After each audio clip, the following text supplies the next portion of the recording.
की बल्ले बल्ले, बाकी सारे थल्ले थल्ले, शर्मा साहब आगे बढ़ो, हम तुम्हारे साथ हैं।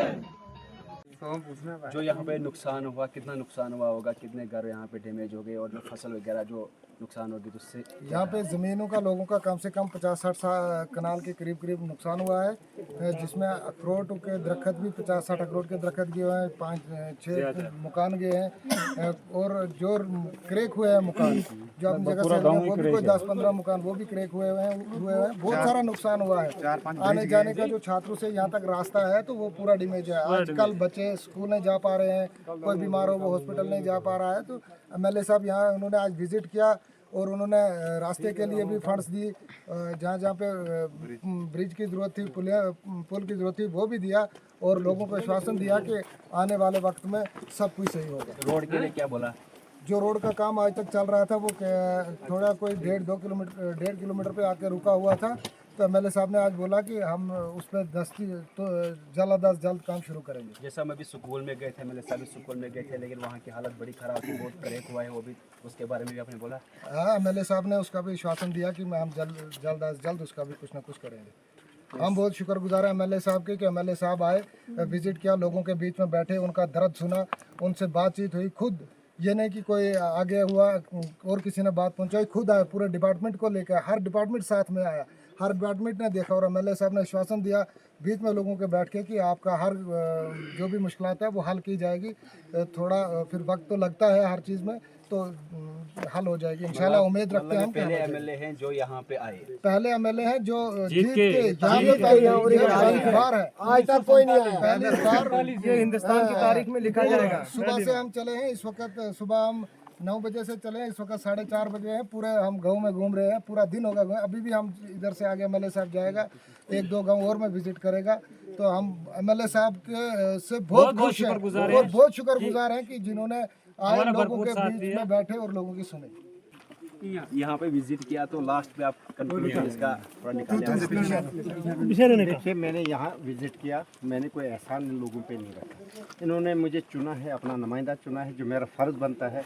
मैं इनके वोट से बना हूँ और इनके वोट की तनख्वाह ले रहा हूँ, वो मुझे हक है तनख्वाह। तभी जब इनके काम करो, इनके पास पहुँचो, इनका दुख दर्द सुनो।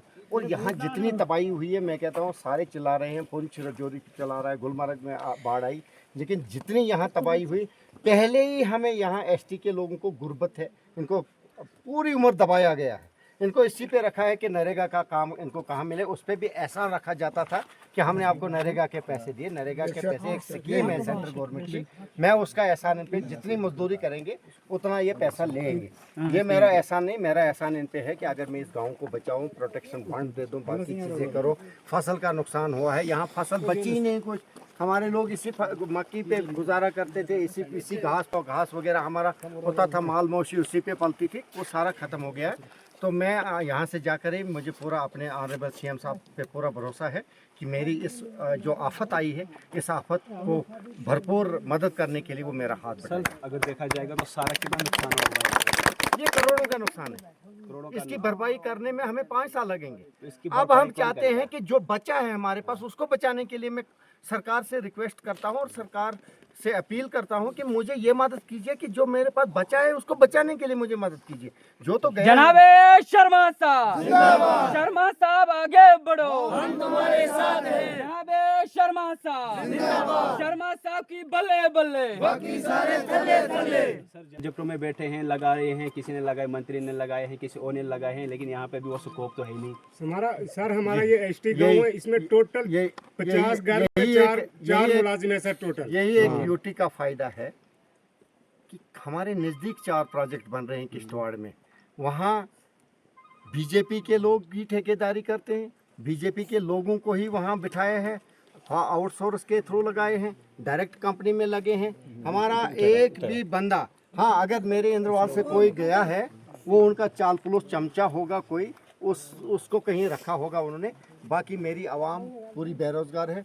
लेकिन इसमें 2 चीज़ों की मैं अब कोशिश कर रहा हूँ कि एक तो छात्र सिंहपुरा वाइलो टनल जो ख़त्म हो चुका था, जिसकी सैंक्शन ख़त्म हो चुकी थी, टेंडर कैंसिल हुआ था, लेकिन उसको मैंने आज ज़िंदा करवाया और मैं दिल्ली सरकार की, नितिन गडकरी साहब के, हमारे ऑनरेबल जो MP साहब हैं डॉक्टर जितेंद्र साहब, मैं सबसे शुक्रगुजार हूं कि हमारे CM साहब ने एफर्ट लगाए, लेकिन देना तो उन्हीं का काम था, लेकिन CM साहब की इज्जत रखी, उनके साथ कमिटमेंट की, तो आज हमें कैबिनेट से भी पास हो गया, हमें पैसा मिला। तो कुछ राहत हमारे नौजवानों को वहाँ मिलेगी, कुछ बेरोजगारों को काम मिलेगा, वहाँ एडजस्ट होंगे उस कंपनी में, वही तो एक हाथ में है।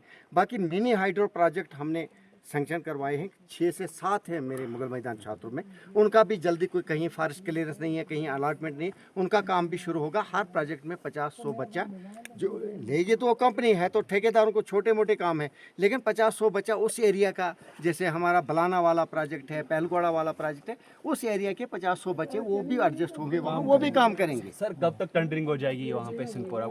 ये वादा बंद हूँ मैं कि मार्च तक काम शुरू हो जाएगा। 5-6 महीने तो टेंडरिंग प्रोसेस, अलॉटमेंट, बाकी चीज़ों में लगेगा, तो मार्च तक काम शुरू हो तो क्या खाली इंदरवाल के लोग ही लगेंगे, इंदरवाल के बाहर के लोग भी जो है वो भी लगेंगे? जाएगा। मेरी बात सुनिए, अगर मेरा इंद्रवाल का कोई बंदा आज किश्तवाड़ में जाता है तो वो देखता है कि इसके थाली में कबाब हैं, तो मेरे इंद्रवाल के थाली में चटनी भी नहीं होती।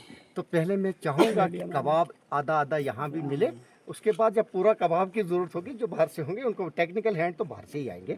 हमारे तो सिर्फ लेबर वगैरह जो भी बेचारे, हमारे कौन से यहाँ बहुत इंजीनियर पड़े हैं, हमारे तो लेबर बैठे हैं, कोई हेल्पर है, कोई बाकी चीज़ें हैं, वो लोग मैं बाहर से नहीं लाने दूँ। ये श्योरिटी है, भले कोई भी कंपनी आ जाए, इलाका मेरा है और एरिया मेरा है और मैं उस रोड पर रहने वाला बंदा हूँ, तो यहाँ फर्स्ट प्रायोरिटी मुगल मैदान, छात्रों और केशवान तक दी जाएगी, जो हकीकत है, जिनका हक है। मतलब यहाँ पहले भी कंपनी ने छात्रों काम किया, आधे से ज़्यादा लोग उन्होंने बाहर से लाए, लेकिन यहाँ लेकिन यहाँ भी क्या हुआ कि कुछ लोग हमारे यहाँ के जो कुछ लोग हैं, 2-4 चमचे हैं, उन लोगों ने तबाही की, वो उनके साथ लेकिन वो हाईवे भी प्रॉपर तरीके से नहीं बना। नहीं, बिल्कुल नहीं बना। एक बारिश पड़ी तो पूरा हाईवे खत्म। बिल्कुल, अब उसमें हम कुछ नहीं कह सकते हैं, वो डिपार्टमेंट का मसला है। हमारा यही काम है कि जो नया प्रोजेक्ट आया है उसको बनवाना और उसमें अपने लोगों को एडजस्ट करवाना, ये मैं वादा है। शर्मा साहब जिंदाबाद, शर्मा साहब आगे बढ़ो, हम तुम्हारे साथ हैं, साहब का नारा है इंदरवाल हमारा है। सुनील शर्मा के साथ कैसे मुकाबला करना है, बाकी शक्ति प्रहार के साथ कैसे करना है, दिलीप के साथ कैसे करना है, महराज के साथ कैसे करना है, ये आप जो ये बोल रहे हो ना वार्ड में उन्हों की बात, ये मेरे साथ मत करो। मैं शरीफ बिलाशक हूँ, लेकिन इतना हो कि अगर NC ने मुझे साथ दिया, 8 में से 6 सीटें चरनावेली से सर हाल में अभी आप दिल्ली गए थे स्टेटहुड के लिए, तो उसका क्या वहाँ से कुछ हमारा हक हमें मिलेगा। नहीं, लेकिन कब तक रोक के लेकिन रखें? आप एक दिन के लिए गए थे ना।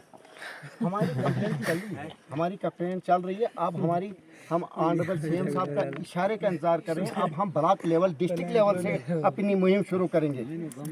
कोई बात नहीं, अभी हमारे लोग बिजी हैं, दारों पे हैं, इनको नीचे आने दो, फिर आपको पता चलेगा स्टेटहुड के लिए मेरी क्या कंप्लेन। नहीं, क्या लग रहा है वो मिलेगी, स्टेटहुड मिलेगी या नहीं? वो कोई एहसान नहीं रखेगा, ये कोई एहसान नहीं रखेगा हम पे, हमसे छीना गया है और माननीय सुप्रीम कोर्ट में एग्री हो गया है। ऑनरेबल होम मिनिस्टर साहब, PM साहब ने कश्मीर में भी बोला, सुप्रीम कोर्ट में भी जवाब दिया है दिल्ली सरकार ने कि हम जल्दी इनको स्टेटहुड देंगे।